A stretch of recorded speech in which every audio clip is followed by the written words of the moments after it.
Welcome to Season 2 of The Aggregate, narrative coatings from around the globe. It's a broadcast that hails a treasured community of designers, architects, artists, and builders from around our world who refuse to ration their plaster passion. Amid a world of static and chaotic emotions, the show honors victories won and lessons learned.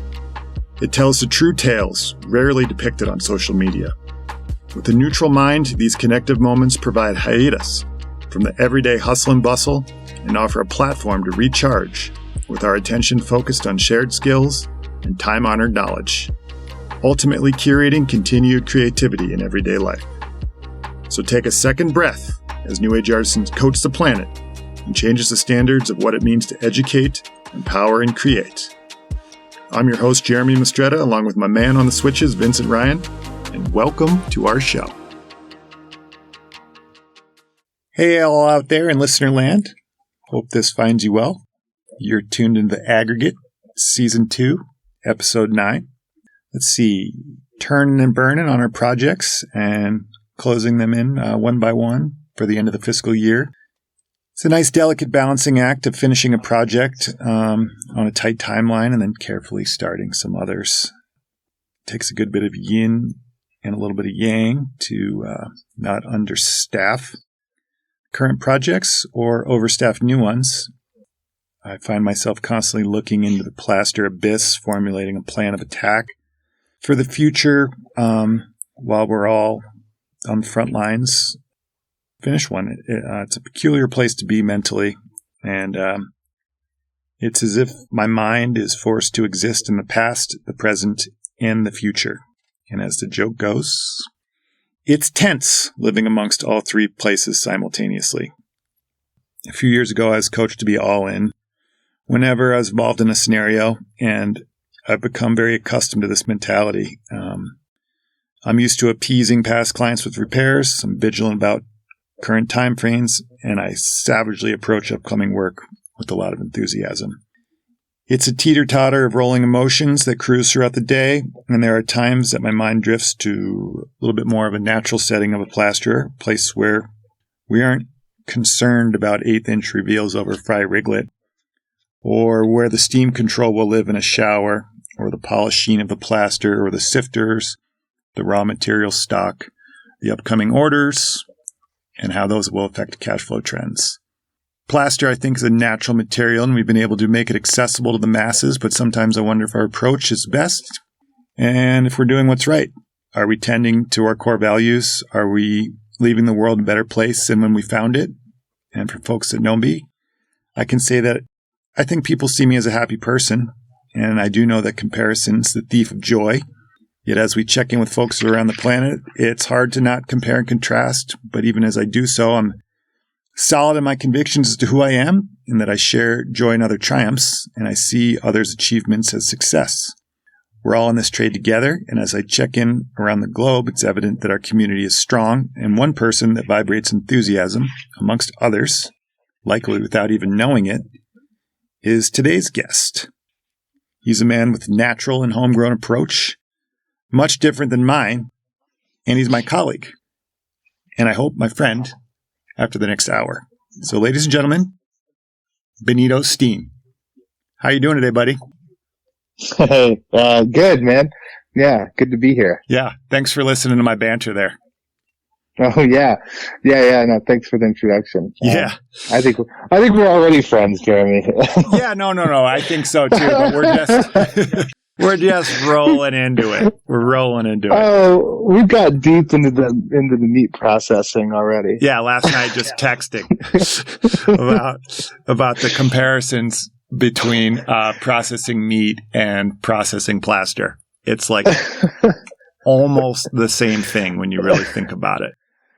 Yeah. You really have to be in a special mindset, but yeah, you can get there. You can get there to the flow state of sausage production. Exactly. Yep. Yeah. What have you been up to so far? Oh yeah, last night was I think it was the coldest night so far. So there's that kind of like, oh God, what froze really? It was like I don't know. I think I looked at the temperature this morning. It was like 25, so it was enough to break things, I guess. Yeah. Yeah. Once it drops below 32 Fahrenheit, things kind of start changing. Yeah. If it's just a 32, it's kind of like just a light frost, but yeah. So yeah, inspected. Looks like things are alive. It didn't get that cold in the greenhouse. I forgot to completely winterize the greenhouse. So I was like, oh boy, I hope it didn't. So it still seemed to have stayed around 45. So that's thankful. Oh, nice. Awesome. Yeah, nobody wants any blown pipes. Yeah. And I don't want all my tomatoes dying, so.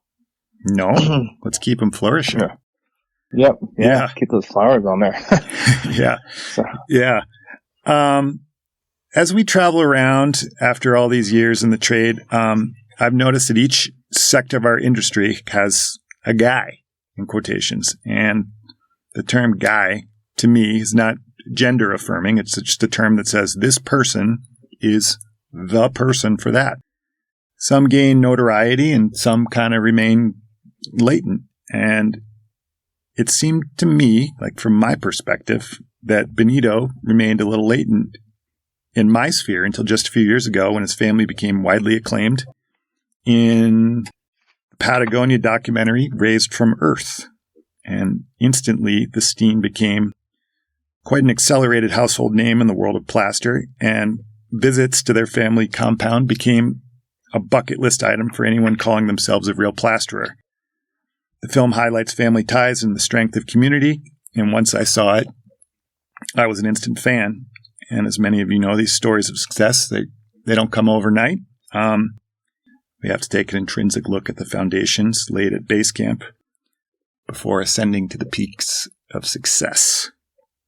So Benito, share with our little group today, what was your childhood like? Yeah, it was I feel like it was definitely pretty different from most. We grew up,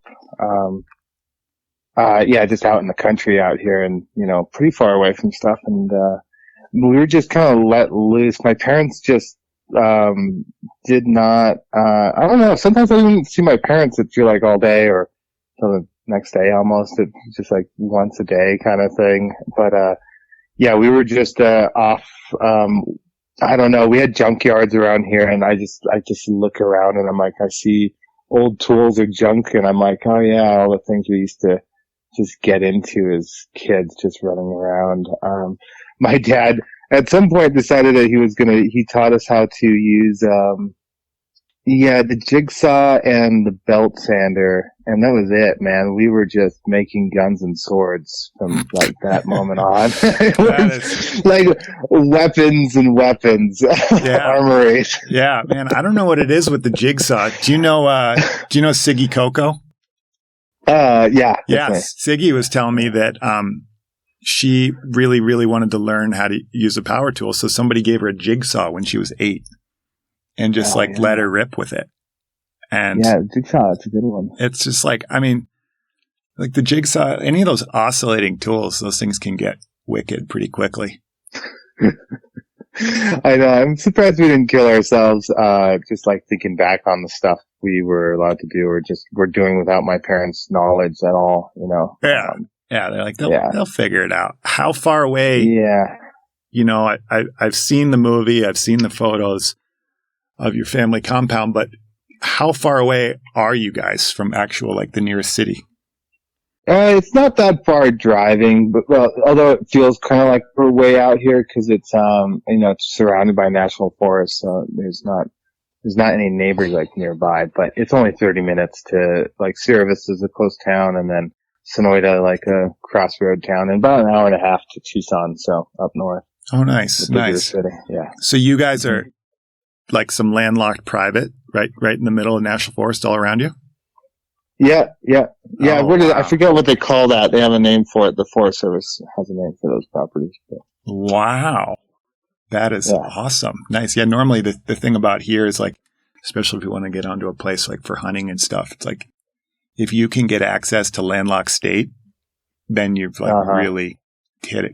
A bunch of private all around it, and then right smack in the middle is this state land, but you can only access said state land if you have access to the private. Yeah. And that's when the best hunting is. How long have I mean, you grew up there your whole life, right? Yeah. I was born here. I was born here just in like the back room of this house over there, that I'm sitting actually pretty close to. And my son was born here, not long ago, just down the way. And yeah, that feels pretty special. Like, Wow. That doesn't happen that often, I feel like. Yeah. Same midwife. Yeah. No, different midwife, but that would have been epic too. That would have been unbelievable. Yeah. I've heard stories like that of, the midwives. Yeah. I've also heard stories. I heard a story recently of a friend that went through, like full on, she went into labor and then it was just like, it's on.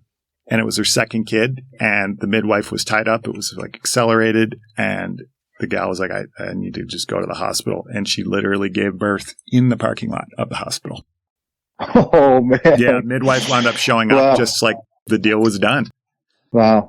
That's crazy. Yeah. Crazy. Did they go into the hospital or did they turn around and go back home? I don't know. I didn't ask this. That's a good question.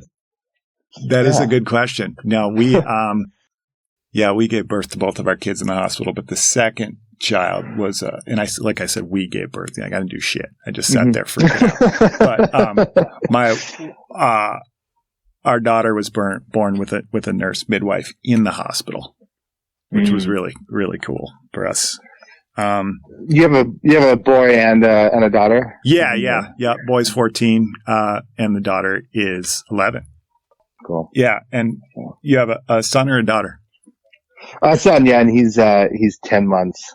Nice. What's his name?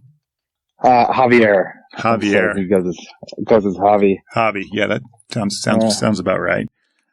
And then you guys, you grew up, your mom and dad, and you've got 2 brothers, right?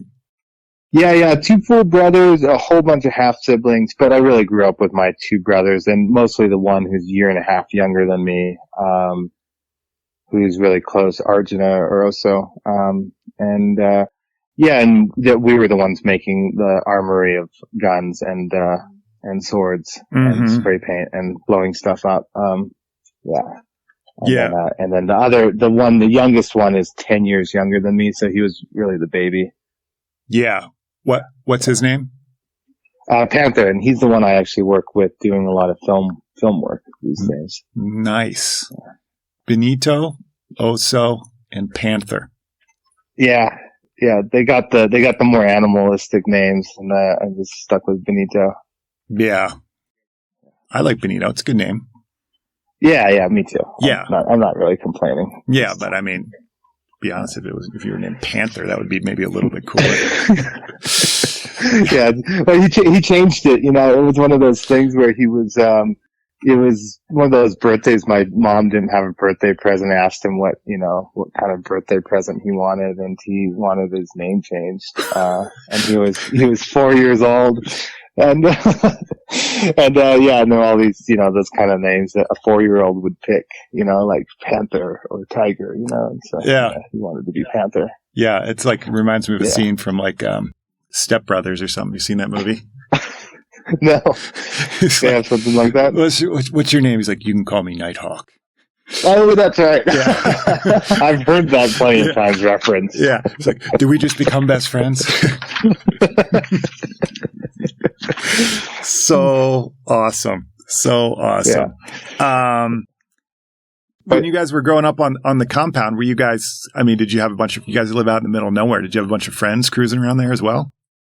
No, we didn't go to school, so we just did not have like all that many friends. Like we grew up pretty, me and Osa just were, had to go make friends with our interns that came in. My parents always had workshops going on, since I was young. We've always had people living with us, so we just got used to making friends with those people that came in and pretty quickly. Mm-hmm. Yeah. And how long would folks stay for? Like in the early days? They could be around for a whole year or something, or longer. Oh wow! So like part of the family.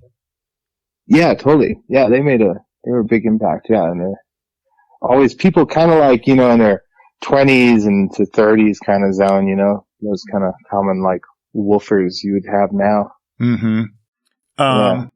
pretty fun people. Yeah, sounds like it. And how old are you now, by the way? Like 30, let's see, 34. 34. Yeah. Okay. Yeah. Got it. And then how old are your brothers? And the one younger is a year and a half, and then the one below that would be 10 years younger. So he's 24. 24. Yeah. Nice. Yeah. So a good spread. Yeah. And they're the ones. It's just me and my brother went more in the building, and the rest of the siblings aren't. Even the youngest one who I do film with, he doesn't touch the mud. He doesn't do anything. He tries to go build something, and me and my brother just give him we just laugh at him the whole time. Yeah. It's just. Does he let you touch his camera though? That's the big question. Oh yeah, we both do a lot of filming, so we're kind of like I bought most of the equipment that he ends up using anyways these days. Oh yeah, so it's yours. Yeah, it's ours really. Yeah. We did work on this stuff that kind of put money into those accounts. Yeah. What do you think? You said you and your brother were building a bunch while you were laughing at your other brother, which is rude, by the way. What do you think? What was like? He kind of likes it. What were some of your first projects? Oh, yeah. The armory, of course, and then on the armor. You had to make the armor then and stuff to suit up even your baby brother and stuff like that. We're going back to like mischief projects. Like I was going to stab my brother with a sword, so we're going to make him an armor.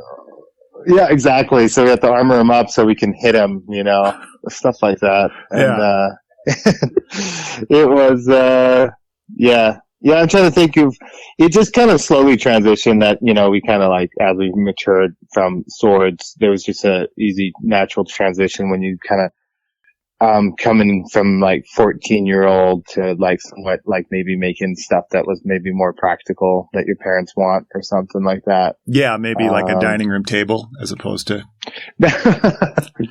Yeah, some shelves or something like that. Mm-hmm. You kind of slowly get there, or at least making a little more tasteful knives, or blades that people. Yeah, I'm going to stab you with this, but it will be beautiful. Yeah, exactly. Yeah, and then we'll use the blood to tint the plaster. Yeah, I got it. Yeah. I got it. Yeah, I think we were just pushed into work. My dad would make us garden, which just pretty much traumatized me from doing any gardening. I'm barely getting back into it now, but I just remember just completely hating picking weeds growing up with my parents and being forced to help organize these junkyards and stuff like that. Just things that, you just really despise as a kid. Maybe not all kids, but at least. Oh man, I can tell you my kids despise it. And I despised it too growing up. My parents were always like, we're going to do this, and this will be great. And I just couldn't stand it. It was the worst. And now I look at my kids and they don't want to do it. And I go, I get that. I feel that. Yeah. But you got to make it interesting in them. One of the biggest influences that we had was like our parents would be, we would be in Mexico working, like they would work on these, Save the Children project originally, this big office building down there. And eventually that led to all these other, continuous coming back and doing these like low income housing out of straw bale down there in Mexico in these poor areas. Mm-hmm. But we just spent a lot of months out of the year down there with the kids, between when I was like between 4 and, 8 and stuff. And, I got a lot from just like growing up with those guys, these rugrats that would like, there was just always, they were always making stuff. And there wasn't a question of like whether you could do it. It felt like it was just like, of course it was like you could do it. You can, you sew these bags together. You get like all those like rice sacks and you sew them together and then you go get some bamboo and then you get some wire and then you like wire it and you make like the biggest kite. You make like, kite that's like 8 feet tall or maybe taller. And then you like decide to, whatever it was, they just came up with, or they needed some money to go buy firecrackers, and it's just like, okay, spend the day like collecting metal to go sell at the salvage yard there to go buy your firecrackers. Yeah, and go buy firecrackers and then go blow shit up with the firecrackers. Yeah, yeah, and then make some sort of bomb. I don't know. They were just there was just this. It's that kind of it feels like every day there's less of that in kids, but that's pretty cool. Yeah. Every once in a while, I'll like lecture my kids about what they're doing, and I'm like, well, God, I feel like I did like way worse than that. Yeah. My brother and I, like, we figured out how to like string up fishing line across roads and then like tie beer cans to either end of the fishing line so that cars would just like hit it and then just like drag these cans behind them and stuff like that. Or like stuffed animals that we'd like whip out like over power lines with fishing rods, and then like a car would come and we just reel it in so the stuffed animal would just levitate in the middle of the road. Stuff like that. So it sounds like you guys were pretty similar. Yeah. I hope we didn't have the cars driving by to terrorize as much. But if you did, you would have done it. If not worse, probably, hearing what you guys are up to. I remember all the kids in Mexico. We used to jump on the cars on the semi trucks that are going by, and you jump on it and take a ride downtown or something. It's like wild creatures. Train hopping. Yeah. They're animals. It felt like. How was like the natural legacy taught to you guys as youth? It really wasn't in a lot of ways. I think we just kind of picked it up. It was just kind of around us. Like my parents, maybe, you play around with your parents and there's mud always around you. It's happening and you're there, as a kid, you're just kind of hanging out. And, I think the first time I was even put plastering was my grandmother, who said like, oh, here's the wall.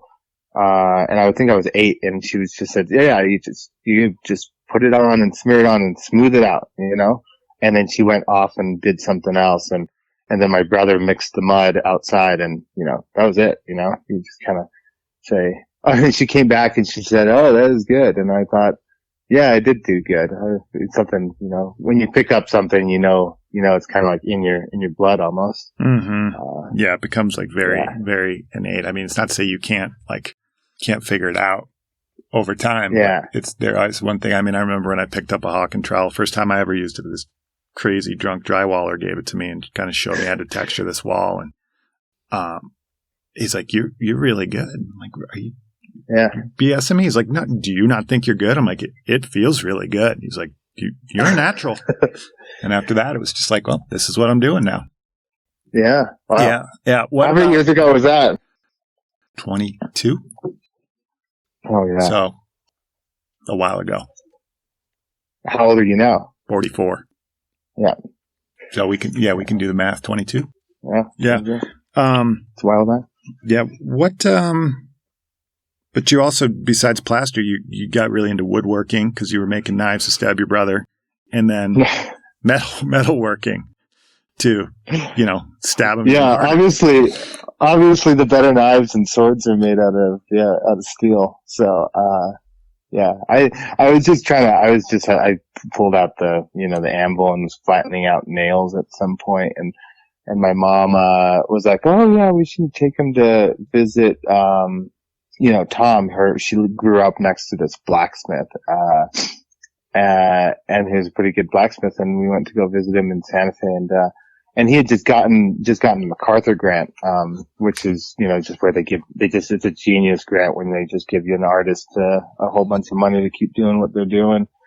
And he said, oh yeah, I'm taking on apprentices now because I've gotten this money and this is what I want to do with it as well. So he was taking on all between like, 15 and like 13, year old apprentices. So I was just there with some other boys that we would go in every day to, blacksmith stuff with him and, kind of apprentice over him over like 2 years over different parts of the season. So yeah, that was definitely really fortunate. He became a big role model, I feel like, in someone who has like a real artistic, just a real artistic eye and perfection and a different degree of working with something. So he definitely influenced me a lot. And, and I came back 16, set up my own shop, thought I would be a blacksmith, and, it didn't take that much longer maybe when you're 16 too, the heat of the fire and it's hard work. I mean, and it's dirty and you have just coal smoke in your nostrils and stuff. And it was just a lot easier to, do plastering work, which I've always done. Like I went and plastered a lot of jobs with my parents when I was young, 13 and then 14, 16. It was always a good way to, like 16, I was one of the lead people, just, finishing walls, going behind everyone and, smoothing everything out. And was able to make more money than, just much like get a decent rate of, I don't know, back then was it when I was 16, like 25 or $20 or something like that was a good, well paid like role. Yeah, it's amazing how fast that's changed. Like 25 now is kind of like what you did, that's what you pay for someone to dig a trench or, demo a building. Yeah. Inflation. At the minimum. Yeah. Inflation station is it's a challenge right now. We were talking about that with a guy, from New York a couple episodes ago, and, Jonas Everett from Superstrata. And we were talking about, what money meant 10 years ago versus what it means now. It's just, God, it's wild. Yeah. It is wild. It is. Yeah. And then, were you ever doing any woodwork as well? Like paying gigs with woodwork? Yeah. Later on, I mean, I've always done woodwork, like just, it's just something you kind of always end up doing. But I moved out, and I think I always just took on like a little bit of carpentry here and there. And then I moved to the Bay Area when I was like 20 and spent 4 years in like San Francisco and Oakland and stuff. And there, when I got there, it was just more of the projects were, I didn't want to commute out to, have an hour drive out of the city to go work on a straw bale or a plastering job. So I ended up doing a lot more like conventional remodeling houses. And, it was good. I thoroughly enjoy, all I learned, taking on remodels and, deciding, learning how to tile and learning about plumbing code and electrical code and, inspections and, just the whole gambit. Which I guess I'm not using that much anymore. Yeah, but you still have it in, your repertoire, and you still understand, when you're building these natural houses. We were talking to, a guy from Bali. Toby is his name, and Toby was telling us that there are no codes really in Bali. You can just do whatever it is you want to do. And, there's some folks will come in, with the Western mentality, and they'll come in and they'll build these houses, and they're nicer. But he said the lion's share of the houses that are built there, it's just a little bit of a free for all. And it's nice when you're working on these natural houses that you have this kind of general understanding of, what comprises a well-built house, so that you're able to kind of integrate those back into the natural settings that you're in. Yeah, definitely.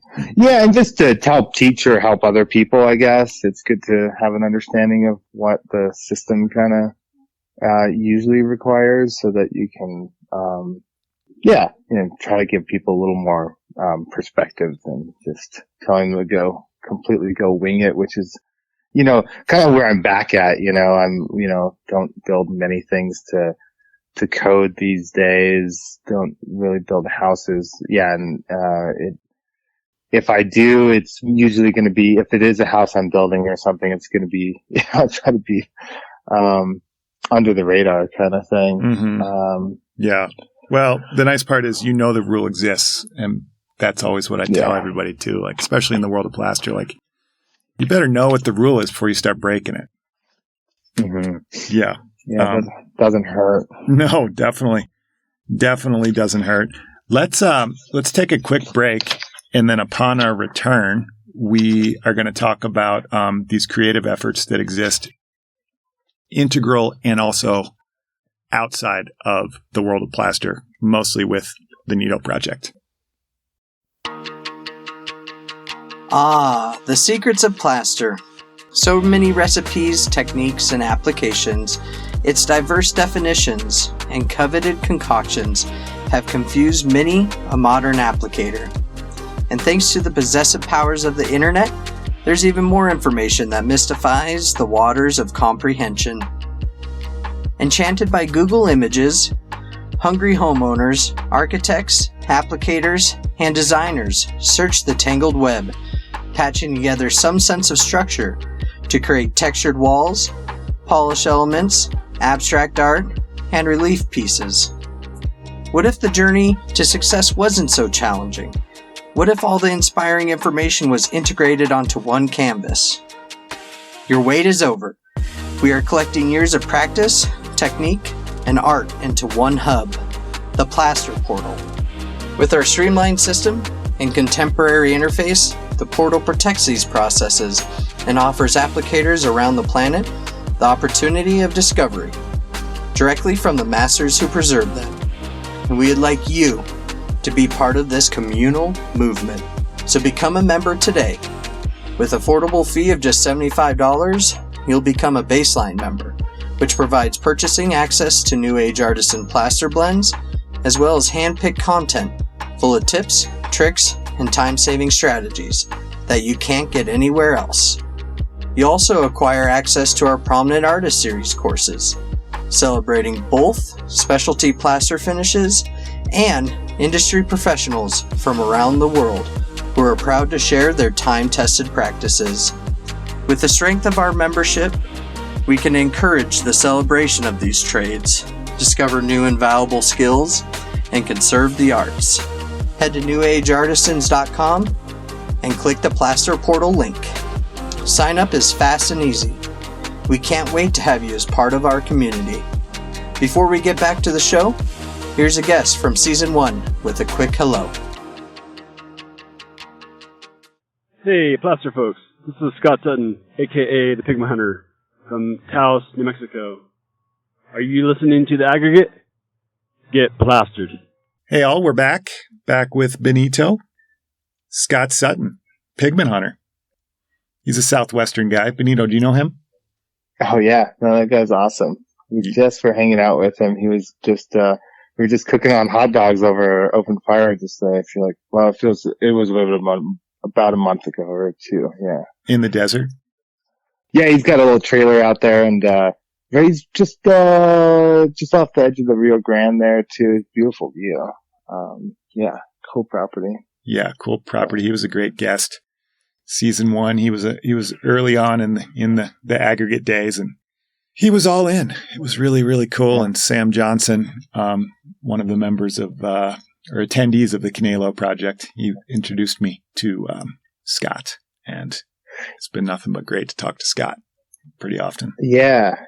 I think I must have heard about you the first time from Sam, if I'm not mistaken. Maybe I heard your name before that too, but I think that's the first time it really registered because Sam was talking about you. Oh, nice. Hopefully he was saying something nice, Sam. Yeah. Yeah. He was talking how he does work with you and stuff like that. Yep. Yeah, we get along. He was kind of down and he was in Denver working for a while, and then he moved to Santa Fe zone, and it took him a moment for things to kind of click back up, and really rage the way he wanted to have work. So then he would just come up and work with us, and he just rolled right in with the crew. It was awesome. And it's been cool to link up with all these people and link up with people like Scott, and you. And it's super fun to, spread the word of plaster. Before the break, we were talking about, you and your, insanely feral upbringing, and your, movement to the Bay Area and then moved back to the natal land of the Canelo project. But in the beginning, I was telling you, or telling the listeners about you guys in that Patagonia film, which I was very taken by. I really, really love Patagonia and love, their whole mission statement. And most of the time, I guarantee I have at least one garment of Patagonia on, if not several.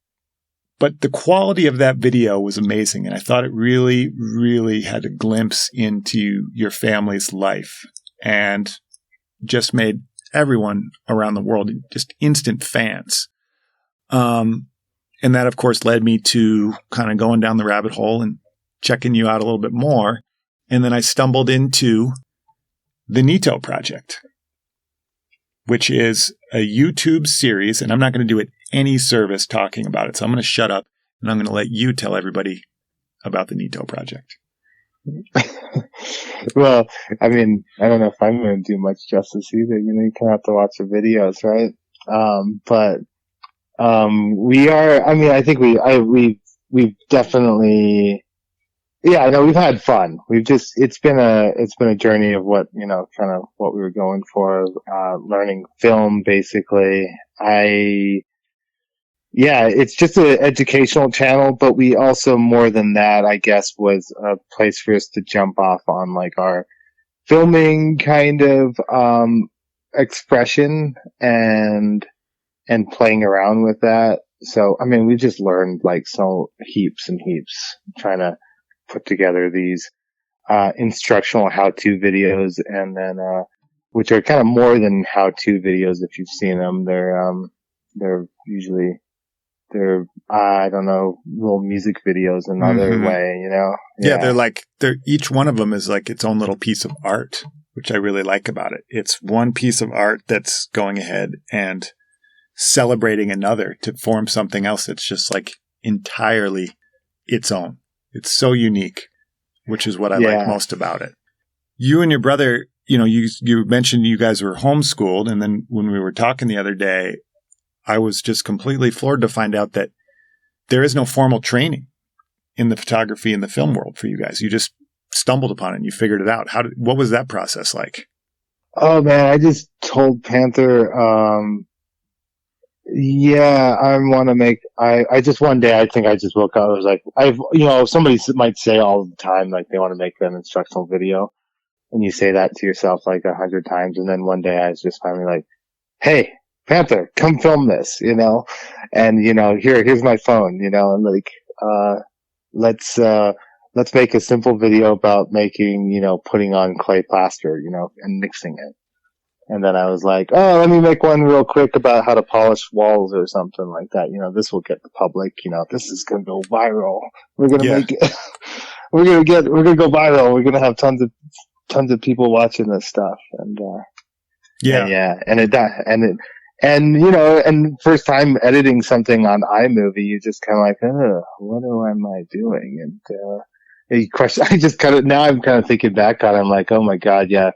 The days of questioning every single transition, like, nothing I would do now, right? I've so many videos later. I'm a much more fluent editor, but back then, those like baby steps. But yeah, we just started those, we started with those and things just didn't really move. And it was just kind of like, oh, yeah, I guess people aren't that interested in this, or, how it's kind of hard to make it. And then we decided to make one on these clay balls, these doridangos, which are those like Japanese polished balls you see over the internet sometimes. Mm-hmm.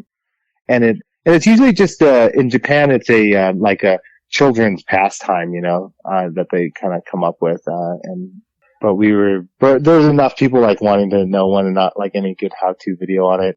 And we put out a video and literally, 2 weeks later, BuzzFeed puts out a video on doridangos.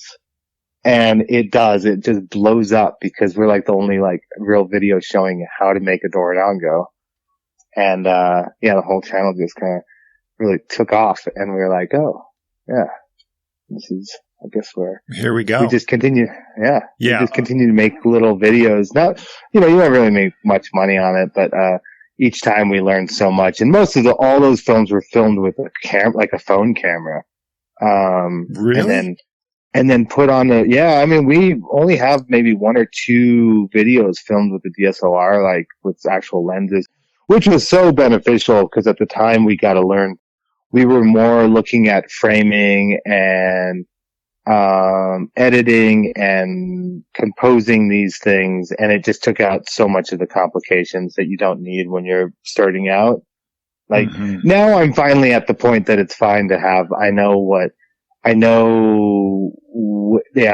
these lenses look like, and I know what the camera's colors, and I know what the difference is, and you can just see it and you admire it, and now it's finally worth using these different focal lengths, where in the beginning it's just, you just would overcomplicate your world. Yeah. What's it like, working alongside your brother? Like, do you guys, you guys were stabbing each other when you were younger, or now you're like hitting him in the ribs if you guys aren't getting along on a subject? What's that like? Oh yeah, I mean, working with do you work with any of your family? Oh, you worked with hell no. I mean, I don't. Okay, well, first off, I don't only work with them; I live with them too. We still live together here on this compound. My brothers both live here with me. I live with my parents.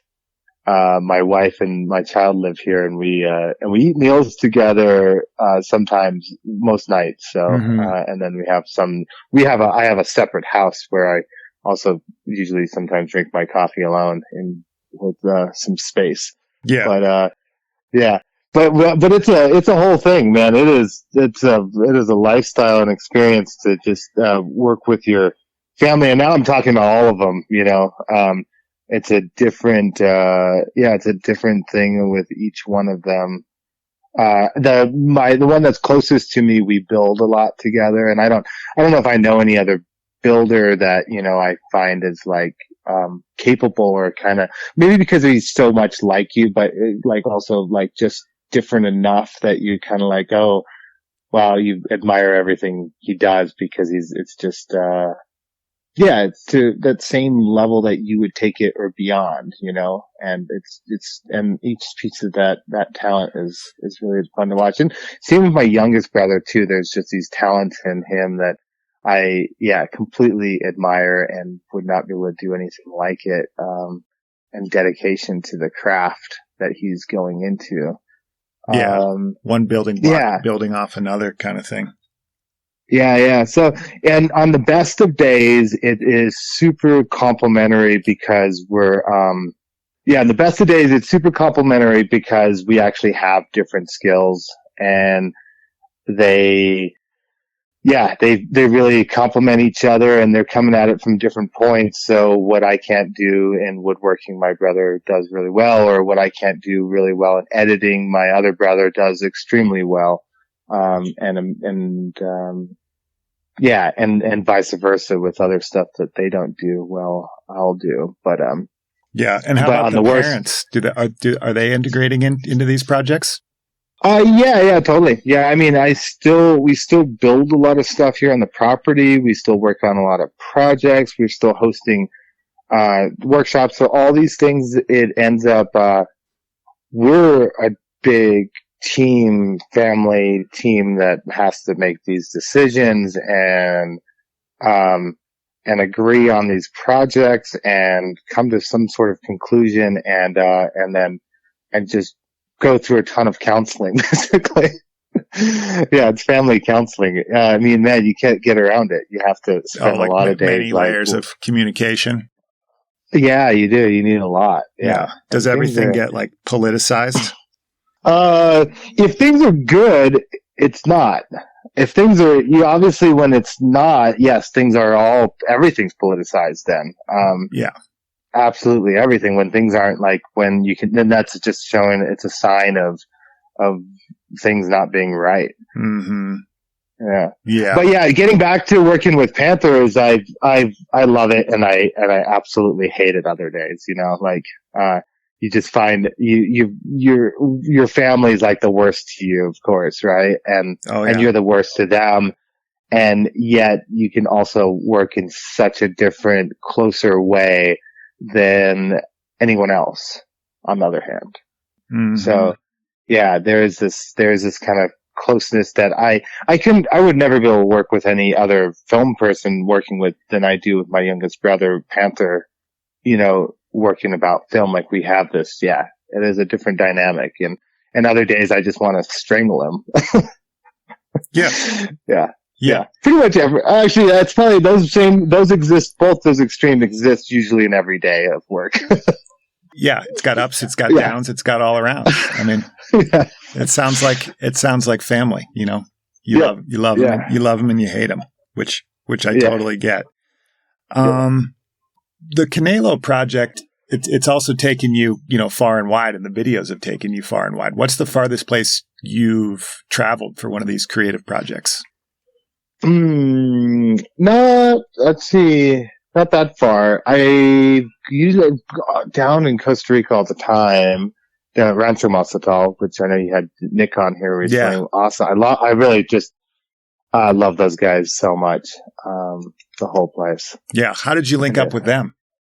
Oh, I was just traveling through one day and just showed up and said, "Hey, can I come visit?" And they said, "Yeah." Yeah. And then I was there for a month and a half or something like that. Nice. Yeah. Do they come up and visit you guys? Yeah, definitely. I haven't had Timo and Robin over here. They're out for, if they're listening, you guys are definitely due for a visit. And, but Nick and Allie come over and, and a lot of people I know now surrounding me are people I've met there too. They really, it's really influenced my life. My wife I met there, two other folks that live here on the property I met there. A good friend, Jenna, who I teach a lot of workshops with, I met there. So it's, it's pretty awesome. Yeah. It's really good place. Yeah. It's like your permaculture facility to the south, another family member, brothers from other mothers kind of situation. Yeah. Which is really cool. Yeah. But to answer your question, I think I was in Thailand when I was 18. That's probably the furthest I've gone. I've never been to Europe or further out that way. So, well, Thailand's pretty far. Yeah. I went there as 18. I mean, I was hardly, somebody helping people teach plaster work and building work over there at, Pun Pun, which was just like spring break for an 18-year-old to leave home and be gone for 5 months. What kind of plaster work did you teach? Just mud plaster. We were just doing over Adobe stuff. And oh man, they had only rice hull for fiber, which has just got to be one of the worst, or at least in my opinion, one of the worst kind of fibers to have to plaster with. Yeah. How come? Because it just doesn't go up well, or you don't think it's strong enough?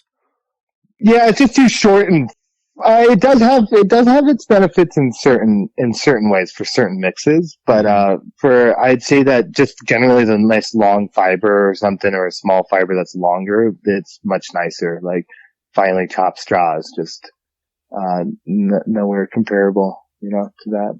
Yeah.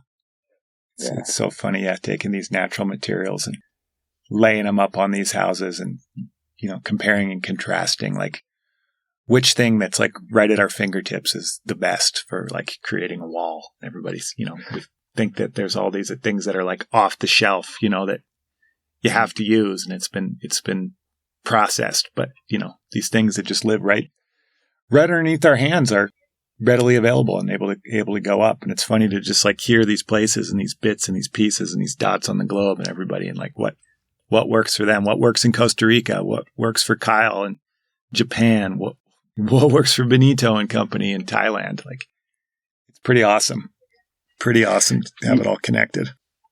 Yeah, I enjoy that. I really do enjoy that process. Like, the process of trying to take the local stuff there and make something out of it, is something I really do find pretty special of the whole thing. Like, it's only, especially when you're talking about, base coat plasters and building materials, there's no way you're importing those from very far. I mean, you can, but it gets more and more ridiculous, right? And especially like building these natural houses. Like, we're going to build a natural house, but we're going to bring everything in from Germany. And you're like, well, that's like so insanely unnatural. And I mean, again, like, I realize like the hypocrisy of my life sometimes. I realize these houses that we're working on, and they're just like millions and millions of dollars. I mean, the house we're working on now is almost $50 million, and we're spreading this beautiful natural lime plaster in it. But just, looking in the mirror sometimes can be a little difficult when you start to realize the juxtaposition of what's going on, and I get it. And it's an interesting paradox when folks ship a bunch of natural materials all over the place. And it's really cool to hear, folks like you guys out there that are, sticking to the roots, using the local workforce that's there, teaching them so that they're able to actually, engage with their environment and use what's readily available at their fingertips. Do you ever go, like when you go, do you do like a little, little scouting mission where you show up and mess around with the stuff before you start teaching? Or you just wing it? Yeah, totally. If I was going somewhere, I would need so much preparation in their aggregates and sands and stuff. I guess you're starting over again. You're so used to your sands and your limes and stuff and your clays and and then you show up somewhere else and you have none of this, and you have like a very limited amount of equipment too. You don't have your skid steer and and now you have to. And your big chipper shredder you need now to figure out how to do this with very little stuff. Yeah. What's the wildest thing you've ever done on your travels to, harvest an aggregate or to create a fiber? I don't know if there's anything I'm trying to think if there's anything wild. I don't have to think about that one. I mean, it's usually just painstaking amount of work. When you have to chop enough fiber with a weed whacker in a bucket, or just sift enough dirt, especially as you get lazier and you start having heavy machinery at home, and everything's more mechanized and Yeah. Anytime you can involve like hydraulics in something, it's kind of like gets the job done. Yeah. I mean, like you and I were messing around last night messaging, and I was like, yeah, man, we're just like doing some meat processing. And there's like these old ways of processing meat with like these like hand crankers where it's just like, churning out this sausage, grinding it.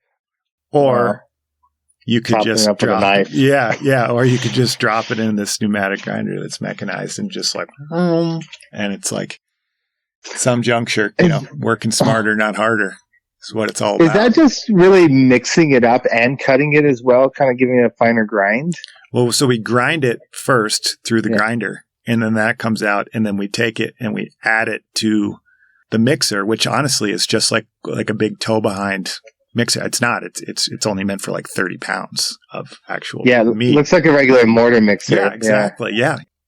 And then you blend in your your spices, which is kind of like, blending in the color for it. Mm-hmm. And then you drop it into another machine that basically just squeezes it out and dispenses it into bags. And then you've got it right there. And it's like the parallel is quite unbelievable. Quite unbelievable. Well, I finally bought a pH meter, like a pretty nicer pH meter, or semi, medium. I spent $100 on a pH meter, and I was like, this is great. I finally get to do, I use it I use it in the garden. I can use it for my plaster work, and I use it for my cooking. So, like with salami, you inoculate it with bacteria, and then you wait for the pH to change, to go more acidic, to know when to start drying it before fermenting. Well, it's go from fermenting to drying. Mm-hmm. Wow. Yeah. And we're going to go trade these on that. We decided last night. Yeah. Well, I wish I had a better batch. I have to wait till I have this. I think we're going to do a javelina batch here soon. So javelina salami might be the next thing that's coming up. Yeah. Nice. Well, you're going to get some Rocky Mountain elk summer sausage. Yeah. Well, that sounds great, man. Yeah. It's coming. It's coming to you. Do you, we were talking about pH and science and all that fun stuff. Do you mess around with any like fermented plasters? Oh yeah, I mean, my parents really got on that kick for a long time. I just cannot stand how stinky they get. Yeah. That old, like the 1 year old mud, it's just not worth it. And I'm also I love clay because you can get it on your hands and you don't, and I'm just kind of sometimes a messy plaster with it. I'm like grabbing it with my hands occasionally. And with that stuff, that smell doesn't wash off. No. It takes a lot of scrubbing. Like you got to get some soap and the scrubber into the gaps, and and it's still kind of, your hand smells like mud, fermented mud. What about turned wheat paste? Ooh, God, you're getting bad. And then old prickly pear juice. Oh, I don't even know what that would smell like, but I can imagine. And then in the tropics, especially. Oh, anything in the tropics is worse too. In Costa Rica and in Thailand, when something goes bad, it goes bad. It's just radiates. So bad. Yeah, I heard of this job down in Florida where they had some wheat paste and it kind of went bad throughout the house, and there was discussion of wanting to sell the house because it just permeated into everything. And it was just left in there in this humid, dank climate for months on end, untended. And then then it was up on the wall, but it had already been put up and it had already turned. And then anytime, in those summer months, the clay just absorbs all of the, ambient temperature and humidity. And it just radiated out of this stuff. Yeah, I really don't like wheat paste, and you just confirmed it again. See? Yeah. What's your bonder like? If you're gonna say you're gonna do something over drywall, what would your bonder be? I like I mean, just the basic. If it can just be clay, sweet. Let's do clay. If there's any reason I can just do clay, I'll do that. And then I've been liking the skim coats out of over drywall, like skim coats like clay lime too. It seems like a sweet marry of the two. I just love how it works and how it goes over drywall, and it still has that durability, but you're not using nearly as much lime in the mix. And then finally lime. Yeah, slicks out so beautifully too. Yeah, it really it fluctuates the clay, so it becomes so much creamier. You get that fluctuation, which and then it'll still take a little soap too, which is kind of fun. Yeah. I'm surprised how good the soap. It's one of those things I think I learned from some student or something. It's amazing how much I learned from just my students some days, and they do something rogue. But yeah, one was doing just soap over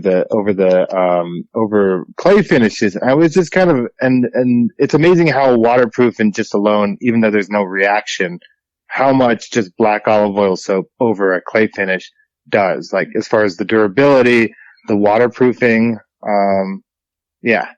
it's kind of topical. I mean, I guess it is a little bit integral because the clay is kind of sucking it in a little bit, but it still sits mostly on the surface, whereas you get a lime involved in it, and it's the lime's the catalyst for the reaction and forms this calcite layer over the top of it. But I think black olive oil soap is a lot fattier, so you're able to get that build, whereas if you're just going to use something we just use like Kiss My Face olive oil soap and integrate that into it. And it's, you need that suction. You need that ability for it to react with the lime. Again, my experience, I have a degree in English literature. I do not have a degree in science. So degree in the School of Hard Knocks. So if you think I'm wrong, tell me I'm wrong. Oh, no, that sounds about right. I mean, it doesn't soak in, it's not doing an actual chemical reaction with the lime, but I'm also just surprised how much the fattiness of the oil is doing on its own. That's what I'm just kind of surprised by. Yeah. Yeah. When you do it on something like just clay. Yeah. Yeah. Yeah. We taught, a gal how to do, some Tadilac in Australia, one of our first students, and she used basically like pig fat to seal her showers. And she said the water just like beads right off of it like crazy, which was super cool. She said, "Can I use this?" I'm like, I mean, I don't see why you couldn't use it. Yeah. So yeah, go for it. You do a little bit of contracting as well outside of Canelo and the teaching. Like you were in, were you in Hawaii recently? Yeah. I was in October. I was in Hawaii for a job, which I don't do too many of for sure. But I do get still hired on from my old boss, Rai Hudak, who's in Oakland, who has level 5 finishes, and he sometimes gets some more like creative kind of challenging stuff that he'll call me on to. Which are just usually like these big hotels or office kind of like Slack, I don't know, lobbies and Google lounges or something. Mm-hmm. Not stuff I want to do like on the regular. Like it's great. I'm like, I can do it for a few weeks and make some money and get to do something a little more complicated and challenging and fun. Give me like a week in working in like the Google office, and I'm just like, after a week. That's like it's like every day for us. I'm just like, you want to do what? Why do you want to do that? This last one though in Hawaii had that view, which was like the second level, right where you're working. You're just hearing the waves crash all day, and you just had the view of the ocean next to you. And I was like, oh, this is pretty nice. Yeah, ASMR while plastering.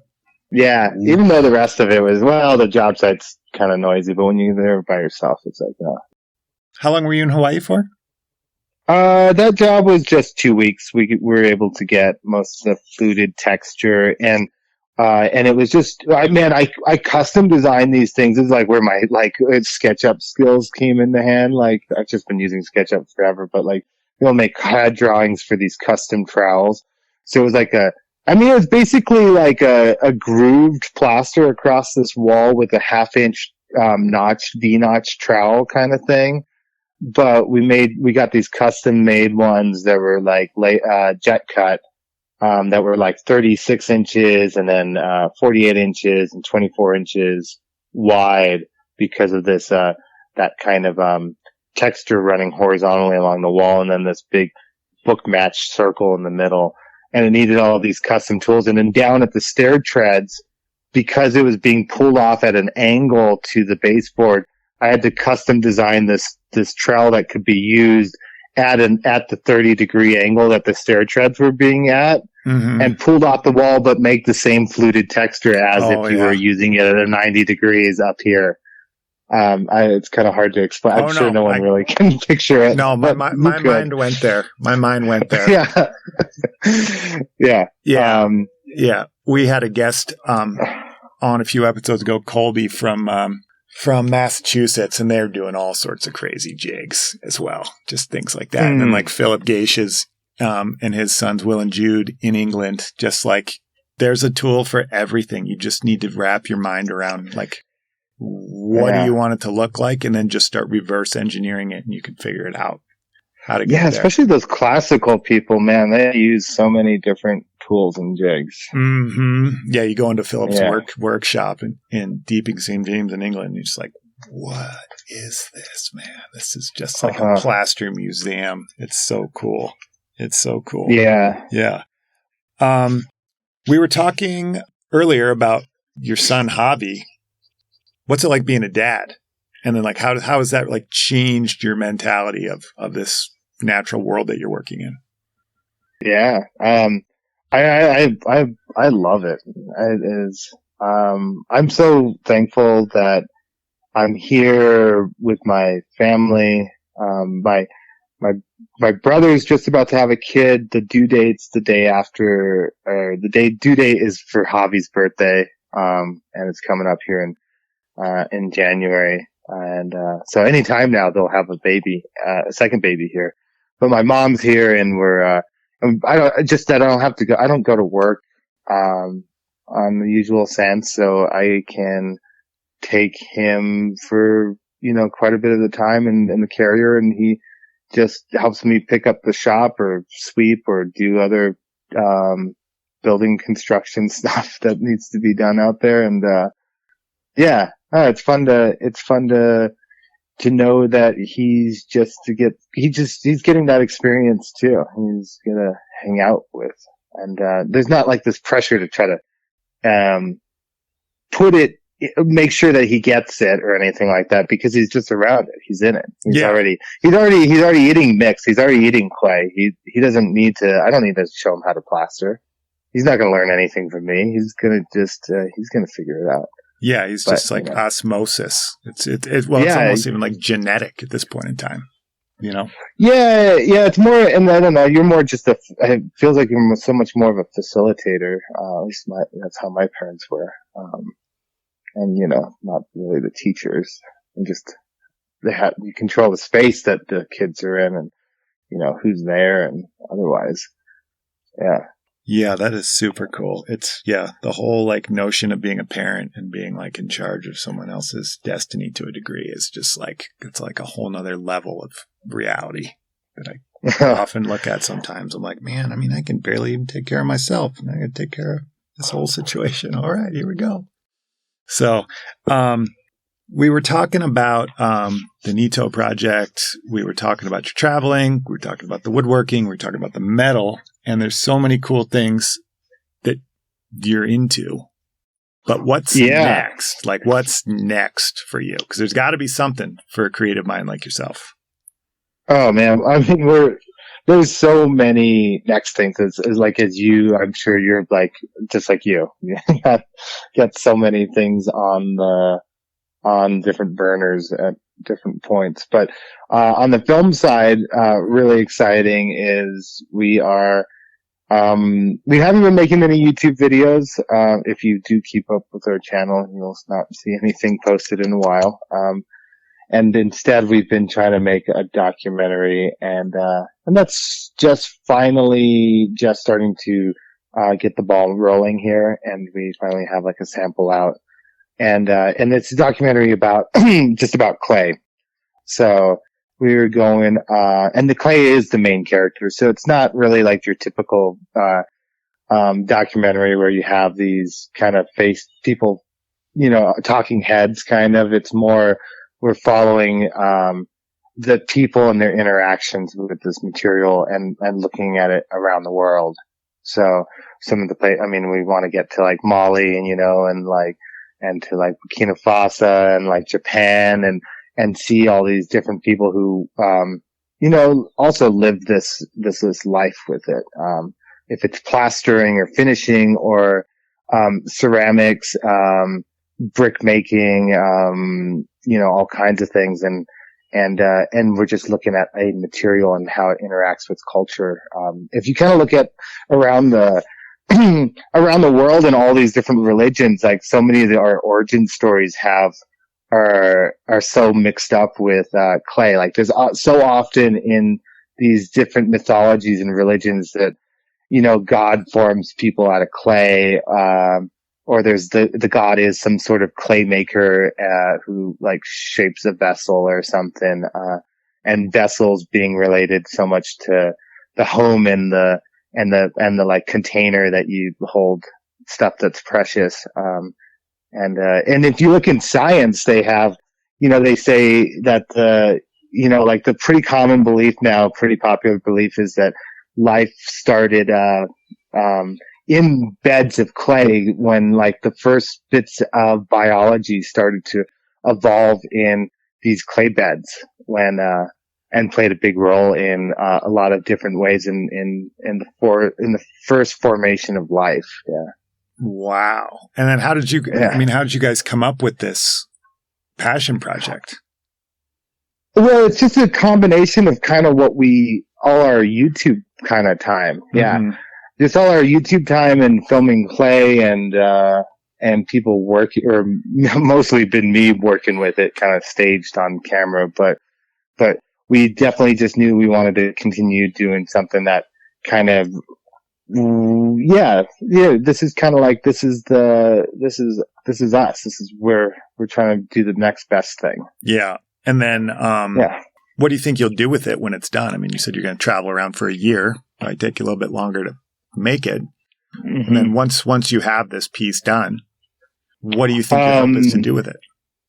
Well, hopefully, I mean, let's hope that you guys all see it on HBO or Netflix or something like that. It's out there, right? It's a matter of right now we're just in the beginning stages of having a sample and we have shot quite a bit of it, but we haven't done any of the traveling to get some funding for that kind of stuff. And just barely piecing those together, and it's going to be. There's nothing that's really planned besides to release it to the world. Throw it out there and see what happens. Well, you sent me the rough cut yesterday, and I sat there in my truck and the driveway of a job site at the Yellowstone Club, just like staring at it while I stared at this house. Again, like back to the dichotomy and like this world that I live in, which is like this natural world. And I just like sat there and stared at the most unnatural house. Like, wow, this is unbelievable. I was very taken by it. But honestly, it lifted my day up. Just that little, 6-minute teaser that was a rough cut that you guys made. No words, strictly, no vocal words, just strictly just imagery. It was so unbelievable. So unbelievable. So I look forward to seeing that, clicking along, especially now that you vocalize that we're friends. You ruined that one. So now I can call you and check in and see how it's going. Yeah. Well, thanks, man. Oh yeah, for sure. Yeah. Let us know what we can do to help out with it. Yeah. We're all in. Well, good to let it out there. And, otherwise, I mean, around here working on it, it's just, it's never like a dull minute. Like, got so many different irons in the fire. It feels like with, just the size of the property and the scope of how many houses we have that need maintenance all the time. And then the workers I kind of manage for that. And then just a constant, workshop organizing. So that's just like on the agenda all the time. It seems like, that's like, but I end one workshop and it just starts to prep for the next one. Mm-hmm. Like, one thing just rolls into the other. Yeah. Mm-hmm. Fun. Yeah. Well, thanks for taking time out of the busy day to talk to us. Definitely. And, man, we'll stay in touch. Well, for sure. Yeah. Thanks for having me. Yeah, dude. Talk soon, buddy. Thanks for listening, everyone. Please don't forget to listen in next week as we enter the Southern Hemisphere and drop into Brazil for some entertaining banter with Martina Ritter. A steady student of cosmetics and teachings, her philosophies toe a fine line between science and absolute magic, creating an alchemy of character that has now entered the world of plaster as she graces the walls of South America with her stearate solutions, creating unparalleled shine. We can't wait to talk to our witchy woman friend about factory settings, plant botanicals, and the natural world of plaster. Until next time, cheers!